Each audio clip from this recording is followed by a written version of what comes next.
Hello, welcome to Elevate. My name is Rene Filius and I'm Head of R&D at Elevate. I'd like to tell you more about online education. Elevate, and what do we stand for? Well, one of the things that we think is very important is personal attention. You will not be a number, but we will know who you are and you will always have someone that you can contact. We have small online classrooms, usually between 10-15 students. And this means that it enables you to build personal relationships with both your peers, but also with the instructor or the e-moderator and the professor. It also means that there is a lot of interaction going on between peers, but also with your instructor or your e-moderator. And this helps you to get more perspectives on the content of what you learn. At the end, you will get an accredited academic diploma from the university. And that's something that we are very proud of at Elevate. Our study completion rates are very high, and this means that most of our students, above 90%, finishes their courses successfully at the end. And we think this is due to two factors. One of them is the e-moderator, and the other one are the active learning methods that we use. And I'd like to tell you more about both of those two factors. The first one is the e-moderator, and the e-moderator will be your first point of contact. If you have questions, any questions at all, technical or about the content or about how to study, please contact the e-moderator at your course. The e-moderator is someone who will always stimulate and facilitate the learning process.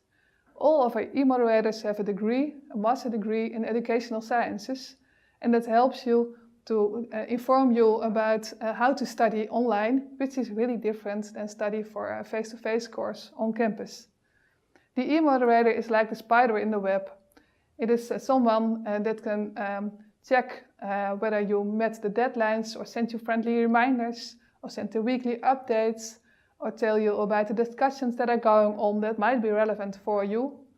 So we think the e-moderator will help you very well through your learning process at Elevate. The second thing that is very important to us are the active learning methods that we use.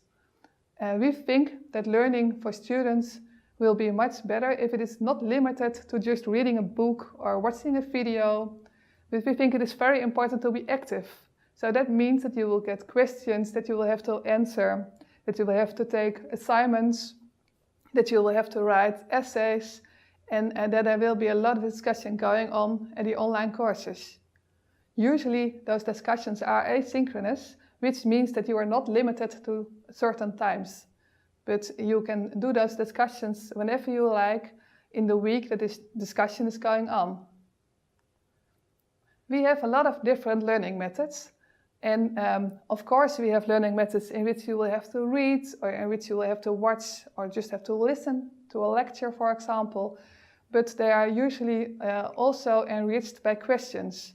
This means that there will be questions to ask or assignments to do. We also have a lot of social interaction learning methods and a lot of collaboration assignments, like a wiki in which you have to do an assignment with other people or give a presentation.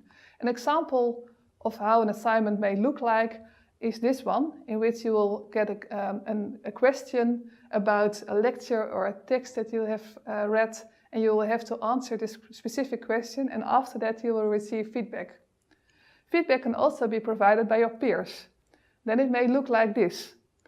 This is an example of a presentation or an assignment that you'll have to submit. And after that, your peers will have to provide you with feedback, and you will tell your peers how you liked this specific assignment. And then we have learning methods like this specific poll or statements. And that means that sometimes the instructor may ask you a certain question, and after answering this question, you are able to see how your peers answered this specific question, and you can compare your answers. And then this can be the start of an interesting discussion. And then we often use mind maps to enable you to learn even deeper about the specific topics. Well, I'd also like to give you a few advices about how to study in an online class.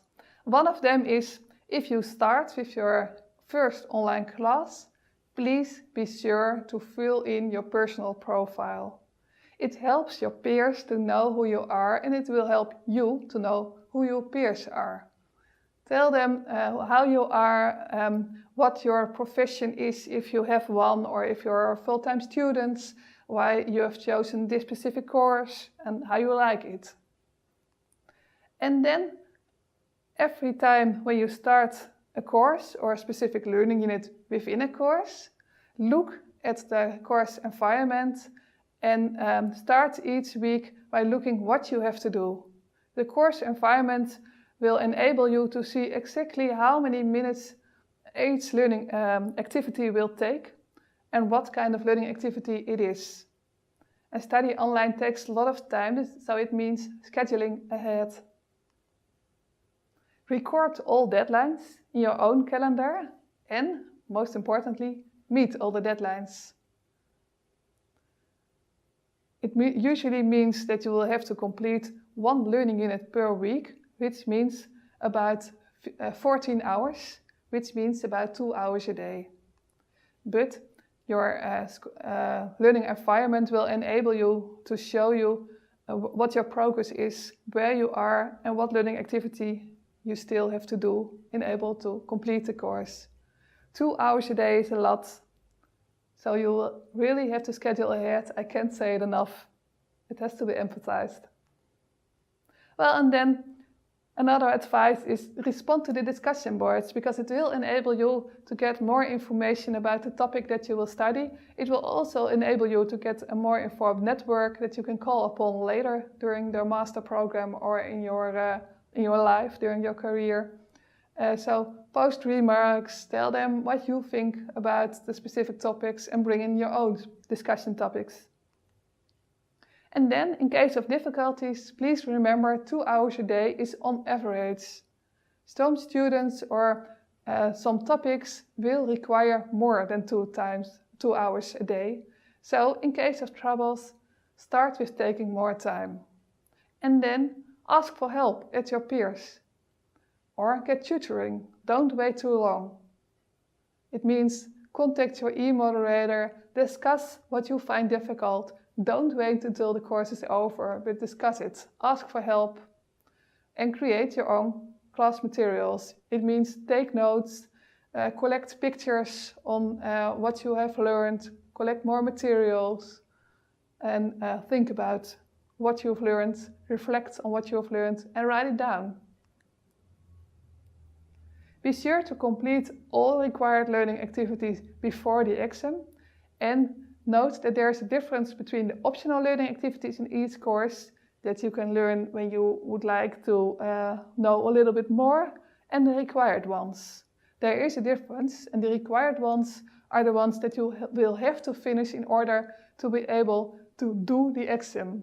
It means we won't allow you to do the exam if you haven't finished all the required learning activities.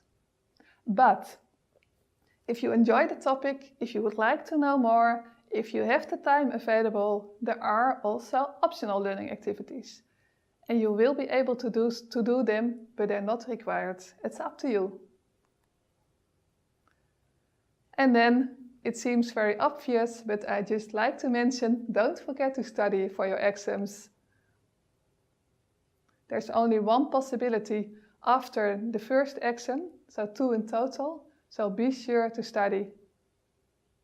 Well, I hope you will like your online courses. I hope you will like to study online. And just one last advice, go for the highest grades. We believe you can do it, so go for it.